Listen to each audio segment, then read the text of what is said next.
Assalamualaikum warahmatullahi wabarakatuh. Waalaikumsalam warahmatullahi wabarakatuh.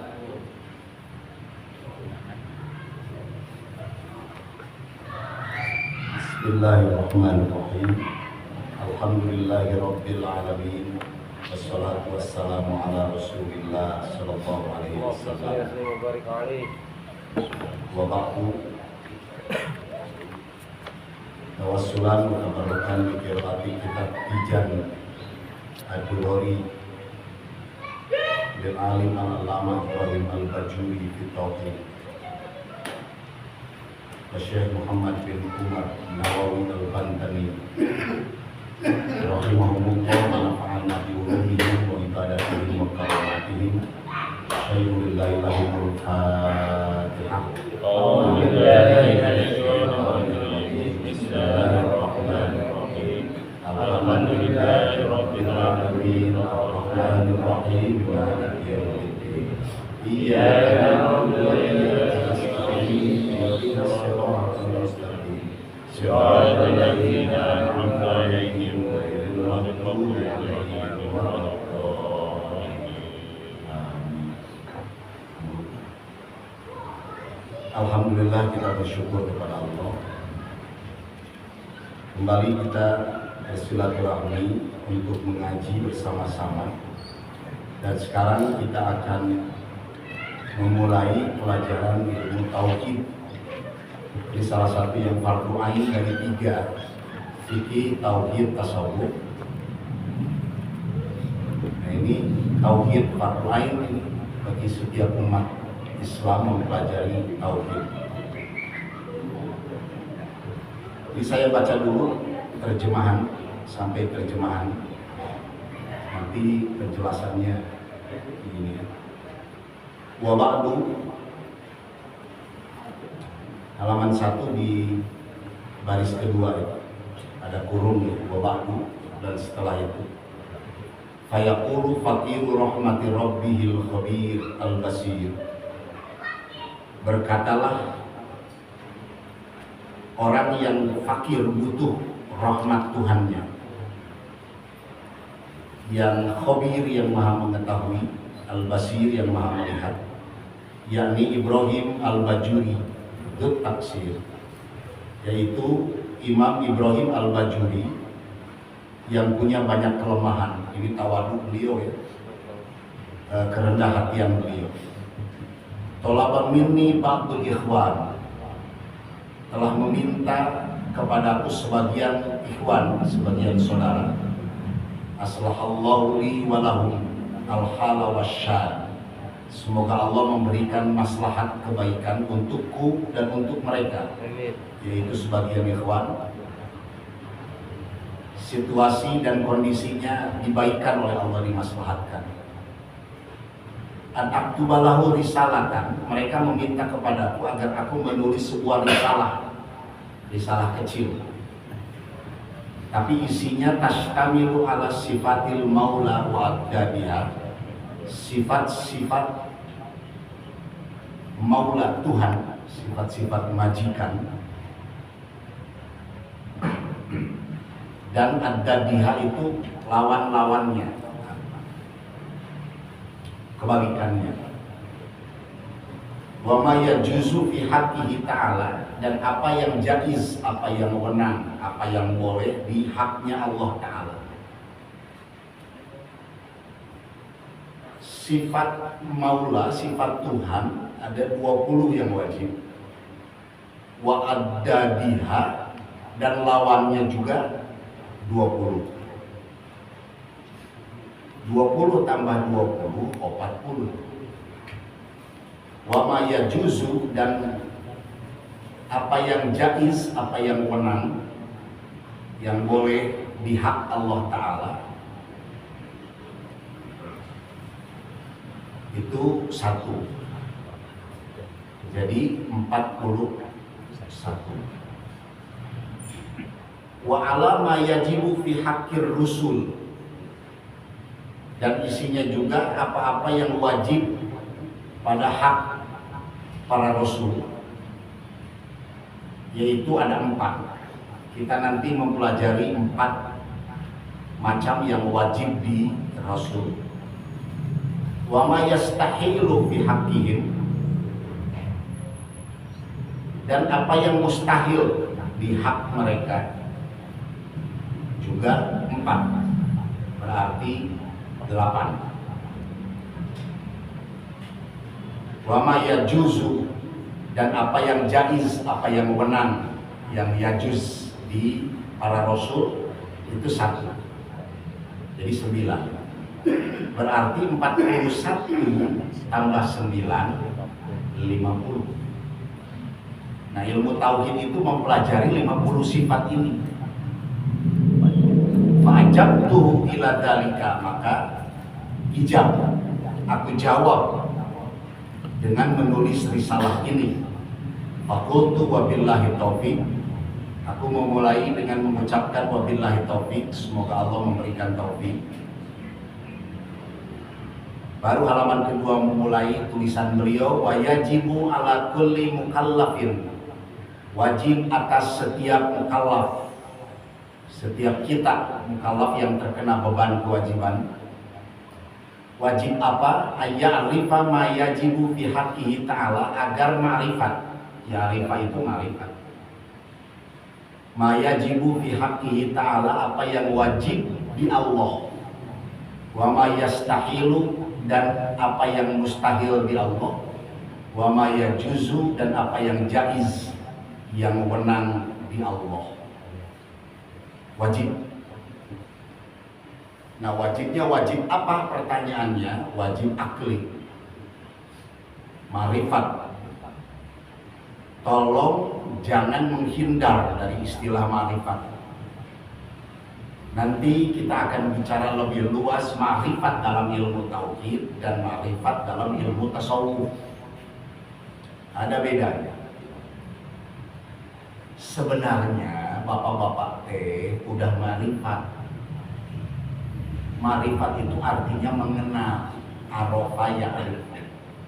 Ma'rifat, mengenal.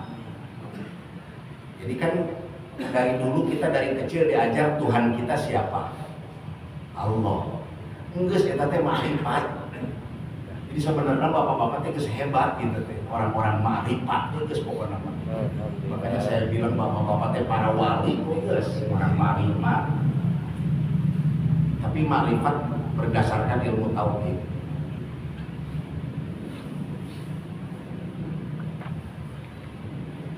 Ada bahasa begini, awal wajibin alal insani ma'rifatul ilah, ada yang menyebut ma'rifatullah bistikon. Awal wajibin, yang awal wajib bagi insan, bagi manusia itu, pertama kewajibannya adalah ma'rifatullah, mengenal Allah bistikon, dengan yakin. Bistikon, dengan yakin. Jadi itu yang wajib, kenal Allah dulu. Kalau kita sholat kan kita nyembah Allah, tapi nggak kenal yang disembah. Jadi nyembah sah. Gitu. Kita sujud sujud ke Allah, tapi nggak kenal. Lalu sujud ke siapa? Makanya mesti ma'rifatullah, ma'rifat ke Allah. Tapi berdasarkan ilmu tauhid. Jadi ilmu tauhid itu ilmu yang membahas apa sih Ustaz? Ilmu yang membahas tentang keesaan Tuhan. Bahasa Sunda mah hiji pangeran, hijina pangeran Gusti Allah, tentang keyakinan patekadan, bahasa Sunda patekadan, i'tikad, membahas tentang i'tikad, patekadan, keyakinan tentang tauhid, keesaan Gusti Allah. Itu yang kita pelajari. Sebab khawatir umat ini bercabang. Jadi kul huwallahu ahad nanti masih kene ngambang. maka dipelajari ilmu tauhid. Tapi malam ini sebelum sampai Isya, sebelum mempelajari 50 sifat secara tafsir terperinci. Jadi rata-rata kita imannya iman global. Iman ke Allah, iman, percaya, enggak susah itu beres. Iya kan? Tapi ketika ditanya iman ke Allah, iman, tahu nggak pangeran apa namanya Tuhan orang Kristen? Tahu. Tuhannya orang Kristen itu Yesus. Nah, itu kan dibantah kalau kita mempelajari tauhid secara rinci, berarti ada Tuhan yang lain.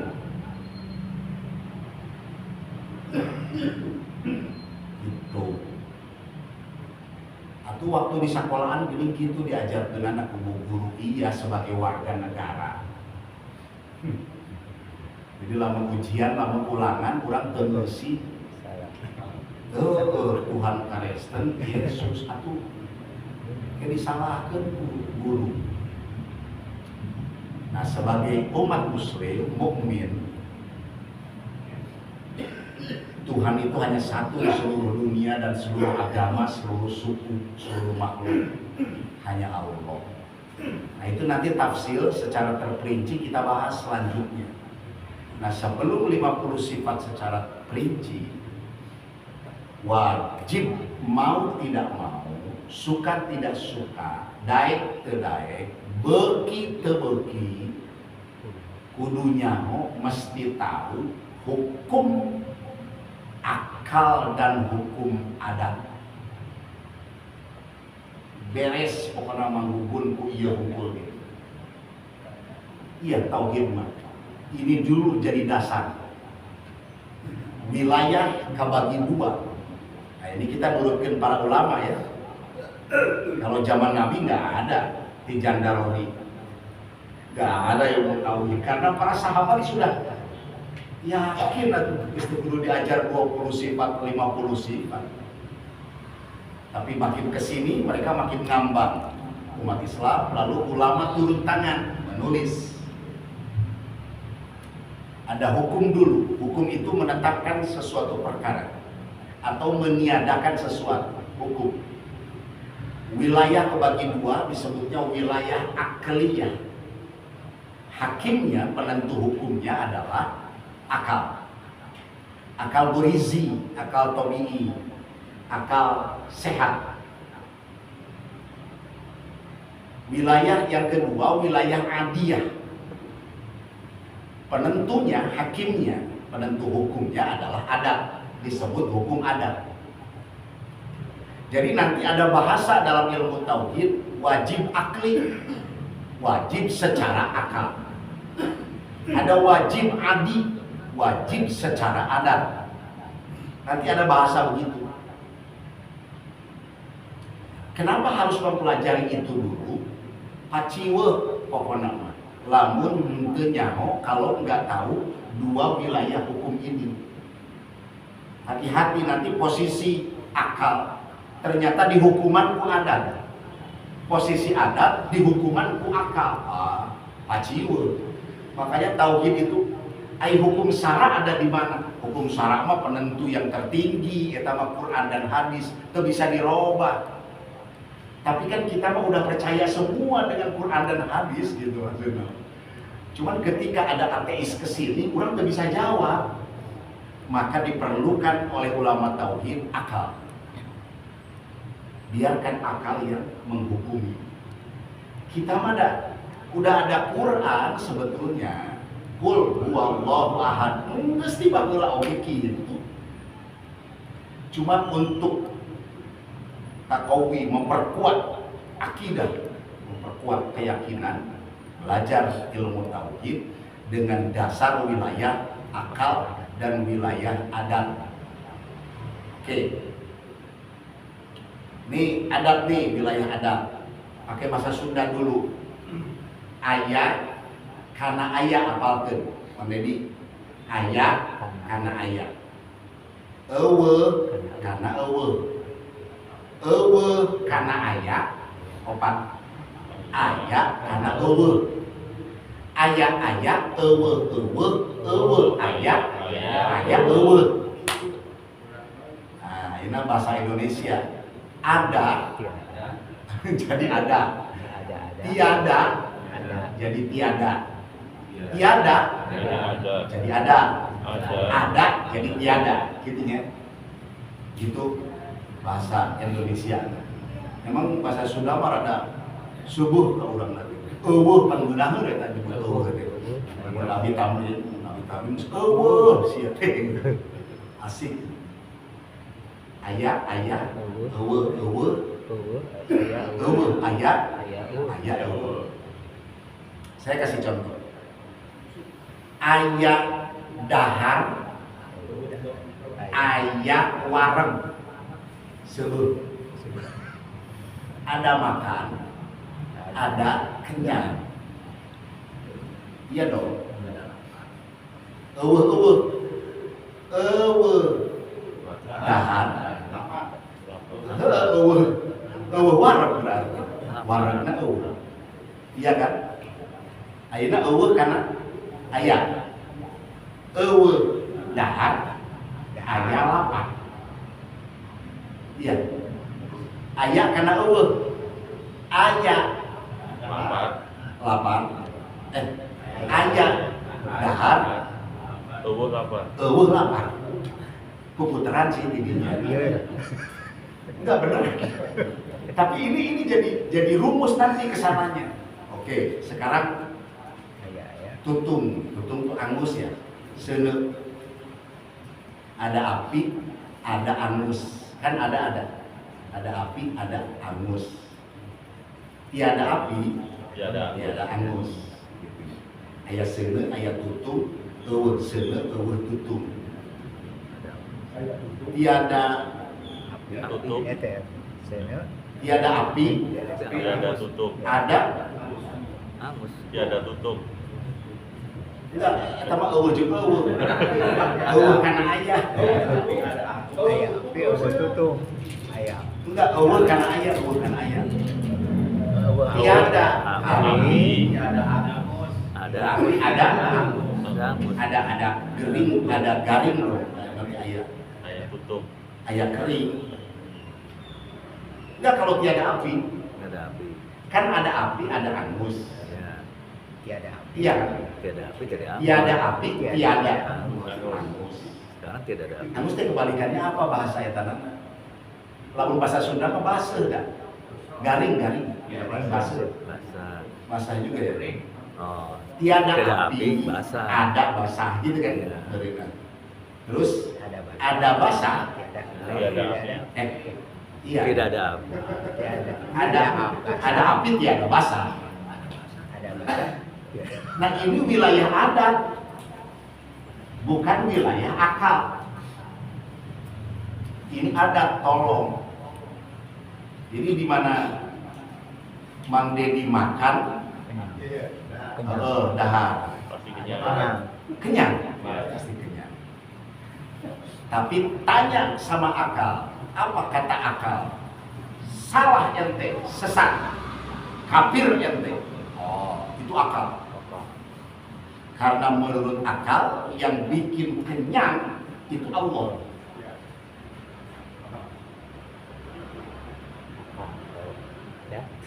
Jadi mulakan karena orang bukan Allah. Itu udah kira-kira yang bikin kenyang itu Allah. Yang bikin angus itu Allah. Yang bikin basah itu Allah. Jadi Allah tidak diam, huwa fisyan. Dia maha sibuk.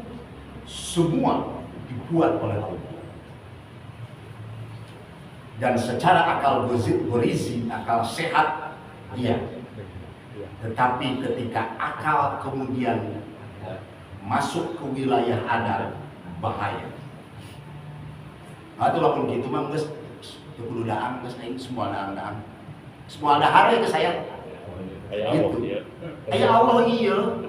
Engke gesel kan yang bikin kenyang Allah. Geus, pokona kumaha Allah we. Geus teu kudu ngawiru di seuneu. Engke tutup enggak usah apa namanya? Iya, ngahurungkeun api nanti juga angus. Sebab Allah yang bikin angus. Enggak usah dibanjur ku cai, nanti juga basuh. Kan Allah. Ini kan bahaya. Maka dia terjerembab ke faham Jabariyah namanya. Paham Jabariyah itu kumaha Allah we yang ini. Itu kumaha Allah. Enggak ada adat kan. Itu kudu gawe jadi tidak akan diganti. Daya Allah begitu. Daya Allah kita Jabariyah bahaya. Ahlus sunnah wal jamaah tidak begitu. Nah, Syekh Bajuri itu ahlus sunnah wal jamaah. Ada lagi kebalikan dari Jabariyah, Qadariyah. Dia diambil oleh kaum Mu'tazilah. Kata Qadariyah, tidak bisa tidak kenyang itu karena makan. Jadi makan menyebabkan kenyang. Ya kalau tidak makan memual kenyang. Otak Mu'tazilah pinter. Semuanya pakai sebab akibat, kausalitas. Ini jatuhnya Mu'tazilah, kafir juga. Ngeri juga itu bahaya. Ini kafir juga. Silahkan nanti diskusi kita. Tapi saya selesaikan dulu ini. Oke, didiskusi. Akhirnya ada lagi yang ngomong, kalau begitu makan itu, kenyang itu oleh Allah dan juga oleh makan. Kalau kita berpendapat, ini ada yang menyebut kalau begitu Ustaz Ahlus Sunnah wal Jamaah teh dua-duana atuh. Jadi kenyang teh oleh Allah dan juga makan. Wah, itu musyrik malahan, lain kafir deui, musyrik.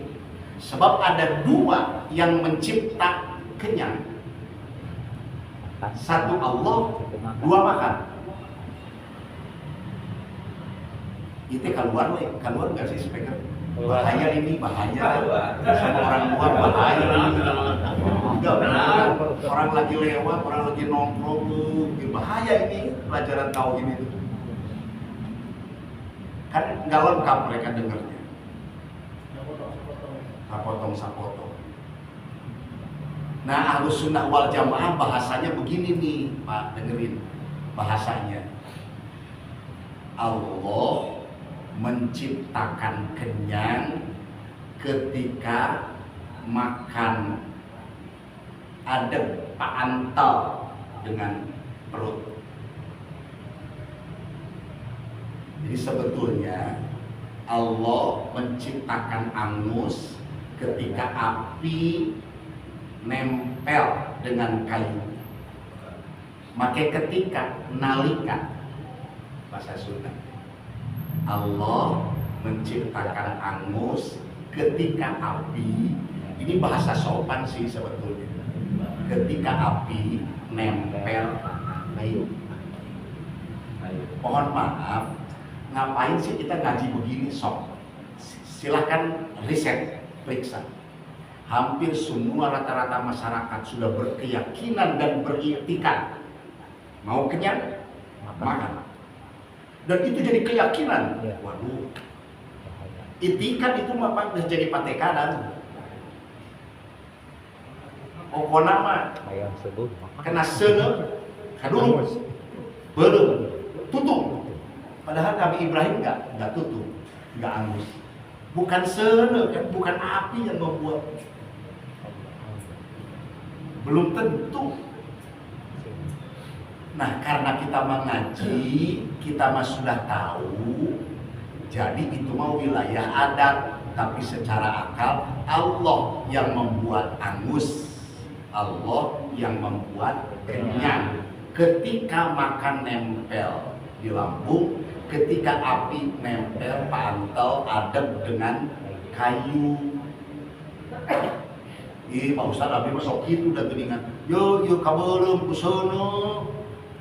Karena kita mah udah ngaji, kita mah udah tahu ini mah wilayah adat, tidak jadi patekadan, tidak jadi itikad, tidak jadi keyakinan. Kata ulama tauhid, moal dihukumi kafir, moal dihukumi musyrik. Hate. Jadi tauhid mah hate, orang tidak bisa nunjuk ke batu. Jadi kalau ada orang lain, tetangga yang bilang begitu, hayang seueuh madaan. Ari kumaha seueuh ai teu daang-daang deui, kafir sia musyrik, enggak bisa gitu. Kita enggak tahu dia udah ngaji apa belum. Kalau udah ngaji mah dia tahu itu cuma bahasa lisan. Tapi hatinya dia tahu Allah yang membuat. Mun bahasa kolot mah ya ini kan apa namanya syariat. Ini kan bahasa orang tua dulu ya, ini mah syariat. Pan hakikat mah di Allah, cenah gitu. Bahasa kolot, da urang mah pipilueun, bari tidak paham. Moal boga untung Pak, lamun teu dagang, gagah Pak. Moal boga duit mun teu usaha, gagah Pak. Kafir Pak. Da untung jeung rugi ke Allah. Boga duit jeung teu boga duit ke Allah. Buktina anu teu usaha aya cicing wae di imah. Aya. Atuh heueuh aya mah. Tapi kan lamun urang mah geus ngaji mah da bahasa ka barudak teh yeuh ka anak usaha sieun gawe hayang duit mah. Tapi kan hate mah geus manteng ka Gusti Allah. Heuda Gusti. Karena kita mah disuruh untuk usaha. Makanya Ahlussunnah wal Jamaah mah tidak menghilangkan usaha. Tidak menghilangkan adat. Jadi tetap akal dibarengkeun jeung adat. Istiar wajib, masih wajib. Hah? Istiar wajib, masih wajib. Iya, jadi kata Allah teh, nu penting kamu berangkat, nu penting kamu ikhtiar, nu penting kamu usaha. Tetapi soal hasil bukan karena ikhtiar, aku yang menentukan. Tapi aya oge yang jadi mendatang sorangan. Heeh, makana aya nu kitu. Tapi nanti lamun lu hijrah deui mah da apa bener gitu rezeki teh datang sorangan. Enggak. Memang aya memang betul, tapi kan itu di depan kita, ternyata di belakangnya hasil doa ti kolot. Urang teu nyaho. Iya. Kolot baheula ngadoa Gusti, ieu anak teh beunharkeun. Tapi kan kita nggak tahu orang tua berdoa kayak gitu. Ternyata itu penyebabnya. Makanya karena banyak ketidaktahuan kita, lebih baik ini mah semua karena Allah. Allah we, lain usaha urang, lain eta kitu, sanajan ku usahana oge. Ieu mah urang cicing wae oge aya wae rezeki lain. Aya nu cicing wae oge kalaparan buktina gitu. Ya betul kan? Tapi paham sampai sini. Ya kemarin kan Pak Bubun sampai bingung, gitu-gitu acan orang jadi muslim, jadi kafir ya. Soal apa kemarin? Makan. Ya? Iya soal makan kan? Iya karena kita belum belajar, belum ngaji tauhid. Ketika ngaji tauhid sudah manteng hati Gusti Allah itu wilayah akal nih. Tapi ketika wilayah adat, atau itu mah paribasa namanya juga. Gitu. Paribasa. Sakit ke dokter. Wah cager sih lamun teu ka dokter, musyrik sih apa. Wah cager lamun teu ka dokter, musyrik itu. Allah yang menyembuhkan ketika dokter mengobati. Itu bahasanya, bahasa tauhid. Tapi ketika kita bilang begitu lantaran udah ngaji tauhid, ka dokter hayang cager mah mual dihukumi kafir, mual dihukumi musyrik karena hati kita sudah tahu. Ma'rifat itu namanya. hati kita sudah ma'rifat bahwa Allah sesungguhnya yang menyembuhkan. Maka melalui dia takut melalui dokter. Oh berarti Allah teh kudu makan melalui. Makanya jadi sulit itu bahasa itu. Tapi kita yakin loh. Iya kan? Ngeri soal bahasa. Maka melalui perantara. Emang Allah butuh gitu? Perantara kan enggak. Oke, sampai sini saya sudah bisa. Mohon maaf ini PKM para pengurus nggak isaan. Abis isa banget di semplak di Salabenda eta. Abis isa banget jadi Jadi sebelum saya langsung berangkat ayeuna. Jadi mau ngopi heula Mang Gun. Udah disediain. Oh, siap. Hah? Udah disediain. Enggak dewan. Jadi langsung. Langsungnya. Sok mangga air laros. Ya, mangga.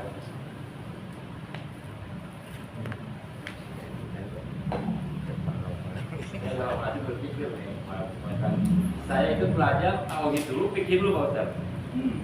Yang mana dulu mestinya, apa bareng, apa tauhid dulu, apa pikir dulu? Bareng we teh.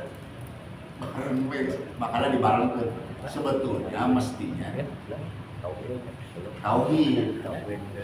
Tapi biar bagaimanapun pan sholat mah berjalan pada saat taklif, pada saat balik. Jadi seperti gini, orang mualaf masuk Islam, asyhadu an la ilaha illallah, asyhadu anna Muhammadar Rasulullah. Dia sudah terkena wajib sholat. Jadi sholat mah sholat deh. Senajan bari kumaha we, nunggingna, rukuna, sujudna ke para ruku gitu ya. Tetap dia sholat. Lalu barengan itu dia mempelajari tentang Tuhan, ketuhanan, tauhid. Gitu. Biar gimana juga mesti bareng.